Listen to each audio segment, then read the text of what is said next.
Peter Gabriel, I.O. It's Mazzy here. I wasn't going to do a one-off review. I rarely do one-off reviews on a single album, and this essentially isn't a total review.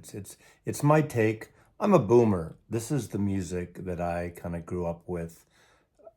And if you are one of those wankers that says, cut to the chase, get to the point, the bottom line is I really like this record with an asterisk and caveats. And I want to go through my Peter Gabriel history aside from him taking my persona.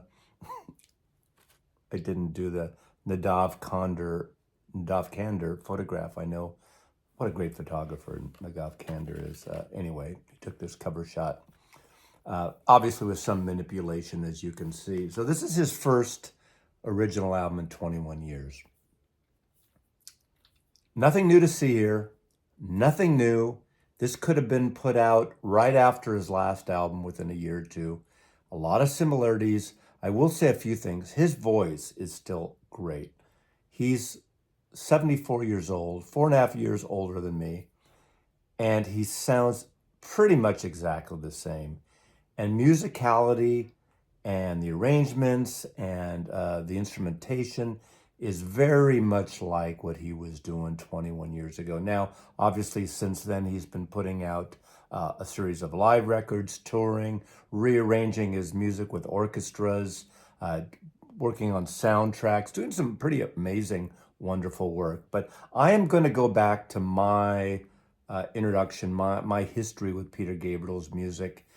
So again, if you want to cut to the chase, if you don't like the background, that's what I do. Read a friggin' Rolling Stone or Mojo and look at the stars if you want to know just the bottom line and cut to the chase. But I.O., this is the new album, 2023. Couple things. Over the last year, I think, I haven't been following the details. I don't go in the forums for this album. I haven't read any articles. I haven't listened to one track. And apparently every month or so, he's been releasing a track. So a lot of people have heard most of this music before the album dropped. I haven't heard a song. I haven't heard a peep. I don't want to listen and stream a song, and then a song, and then a song. Gone are the days of 45 singles where you hear one song and you want to buy the album if they put this single on the album. So this is all new to me, which is the way I want and I choose to listen to albums. And as a member of this generation, that's the way I chose to do it. Now, I didn't even know, because I haven't read, that there are two mixes of this edition until literally I picked up the album. I ordered it online, I got it in. I didn't know there was a bright mix and a dark mix. Two different mixologists. I'm curious about that, but I don't think I really have the urge right now to dive in for the dark mix. Just by chance, I got the bright mix. So I'm sticking with that for the time being, and that's what I listen to. I've heard this album about 5 times in the house since it came out on Friday.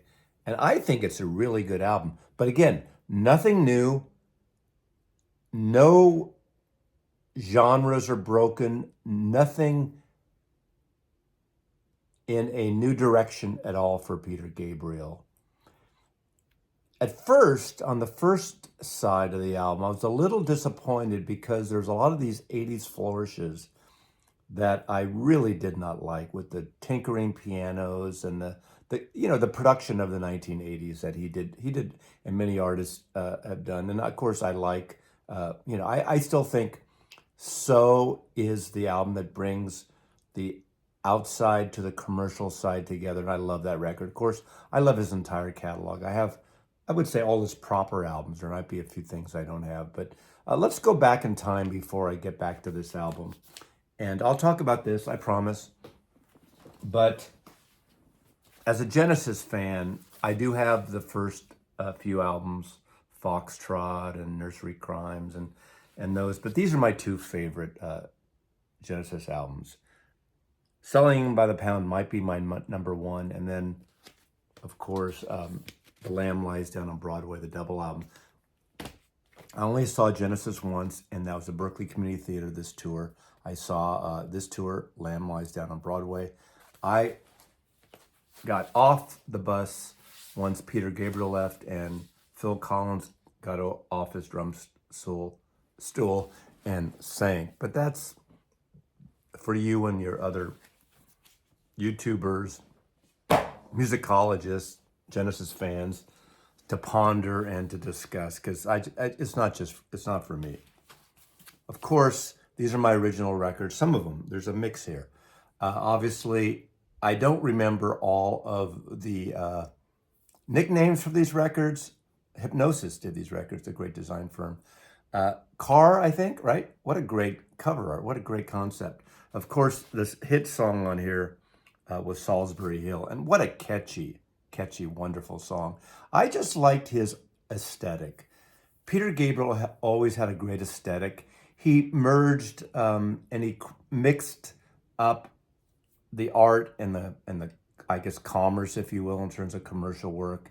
And obviously, Salisbury Hill is catchy as hell. If it ever was a song by Peter Gabriel, of course he would do more later, and he would go in the esoteric, go into the very influential of African music and world music, and of course his eventual label, Real Music, Real World, was a label that I jumped heavily into during the compact disc era.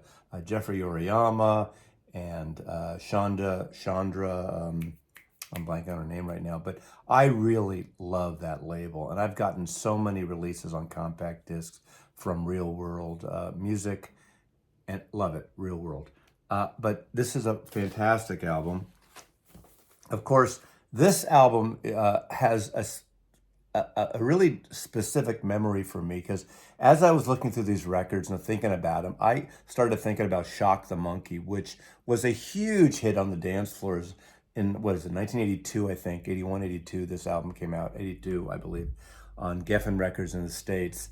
And Shock the Monkey was everywhere. And I remember specifically, I met this German woman, and we hardly even dated, but I remember being at some club and they were playing the German version of Shock the Monkey, Shock den Affen, Shock den Affen. And I had a vision of that tonight while I was preparing for this video and pulling these records. But what a wonderful record this is. Of course, Son Jacinto, Rhythm of the Heart. You know, he has a mood to his music. Again, obviously very involved and very influential in African music. And he just mixes it with the technology of the time. He's very astute to the technology. I love those records. So I did later get the German version, the double 45 that was reissued, I don't know, a decade ago, 8 years ago, whenever it was. Of course, am I right here? Melt? That looks like it would be called Melt. And I'm sure it is called Melt.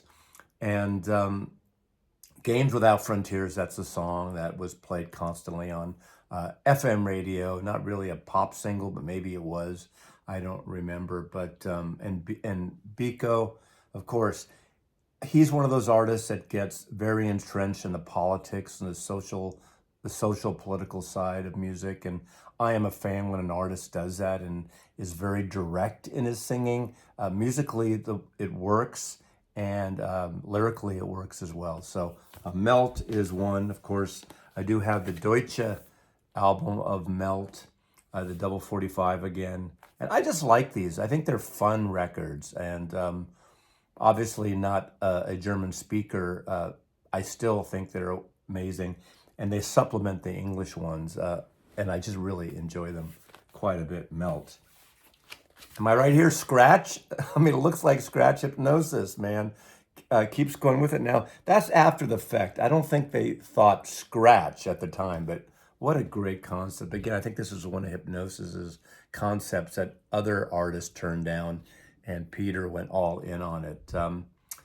This might be my least favorite, but I still think it's good. There's no standout tracks off the top of my head. It's been a while I listened to this track. Someone will comment otherwise, but that's okay. That's what makes the world, the real world, go round, right? That one. And of course, the huge monster breakthrough album in 1986 is So. To me, this is a perfect album of the 1980s.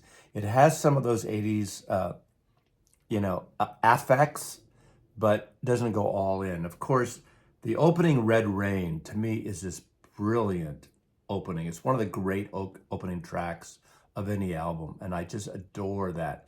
His voice, I love that his voice is not perfect. It's a little throaty, but it is brilliant. And unfortunately, I hate to compare it to Phil Collins just because they were in the same band and one took over the other.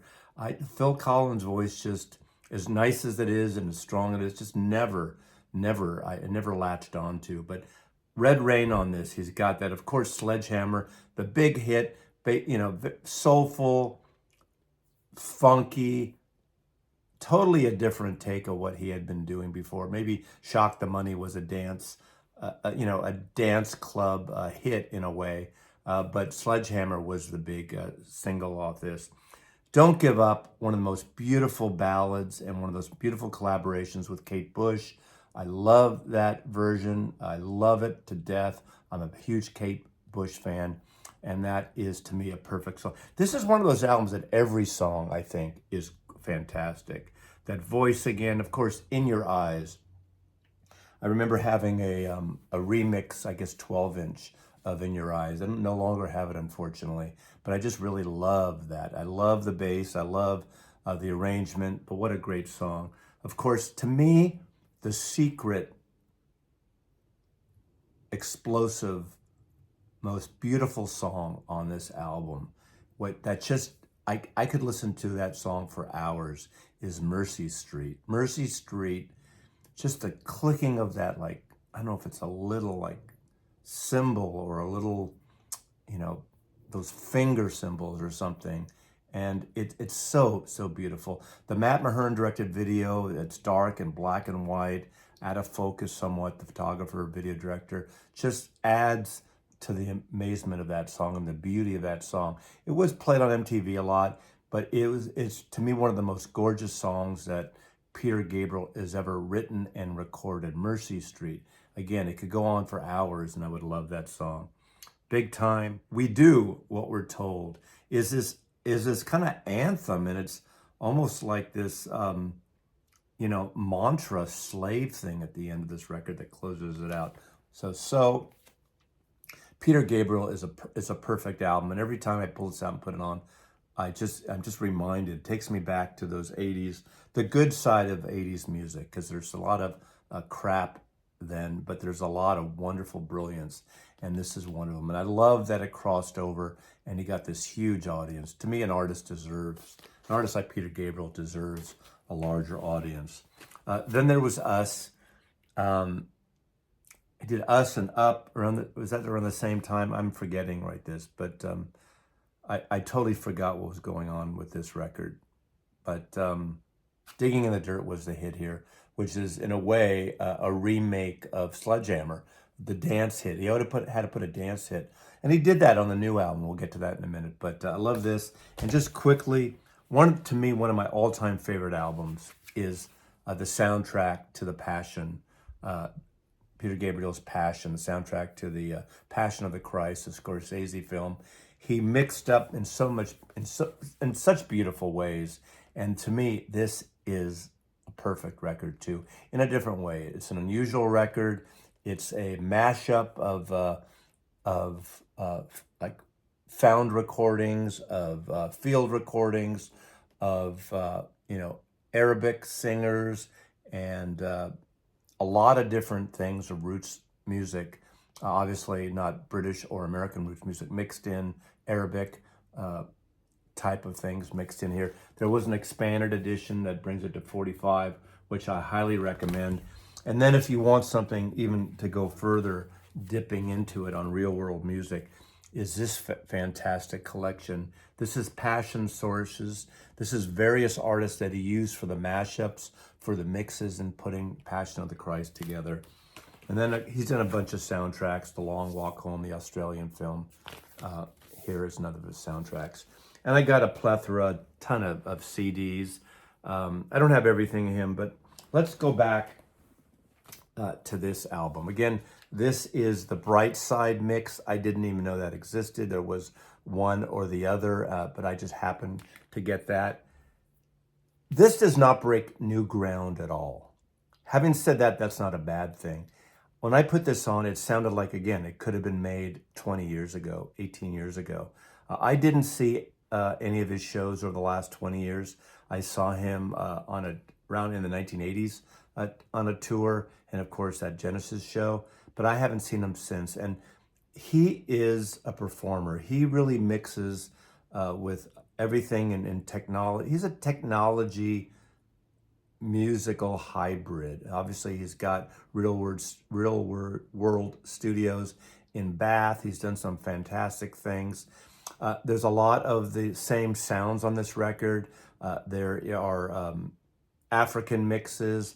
There are some mixes, frankly, that sound like they could have been taken right off of the 1980s that I think I wish he could have maybe gotten away from a little bit.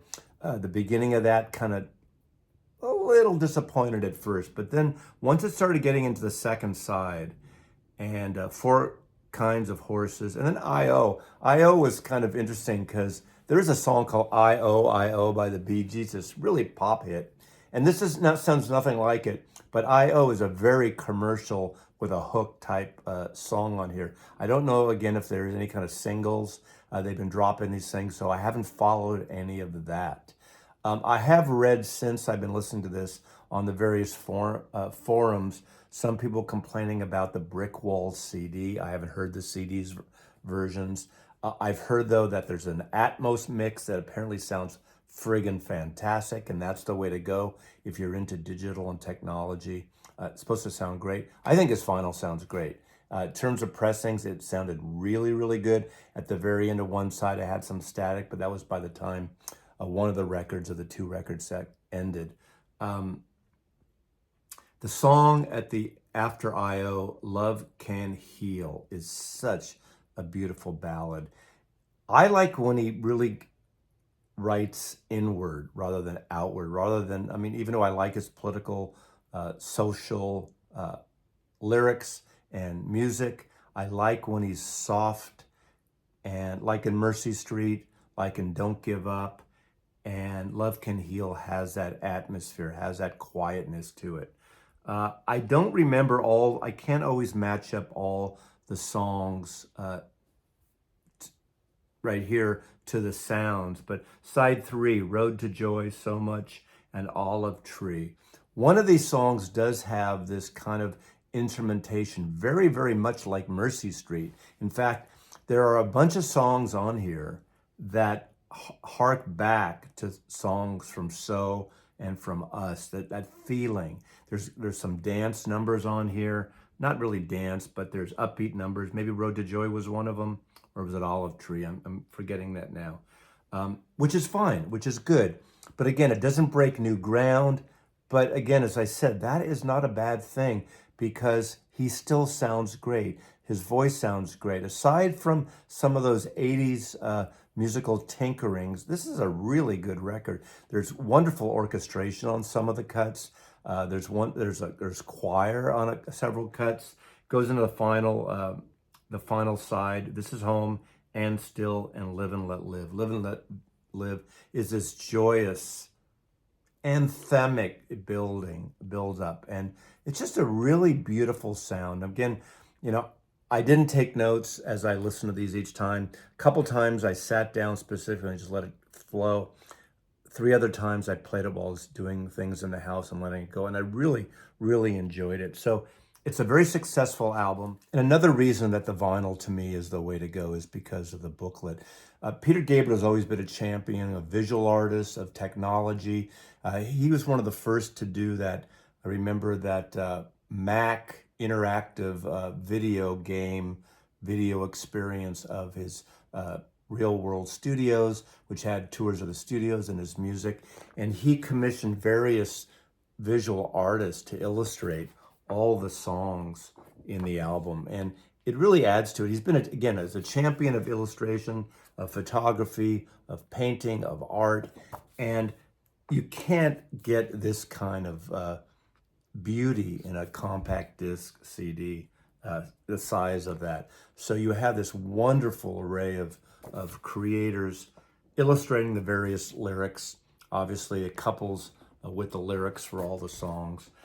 His politics, his social sense of things, his worldly image, his worldly creations, and combining and mixing various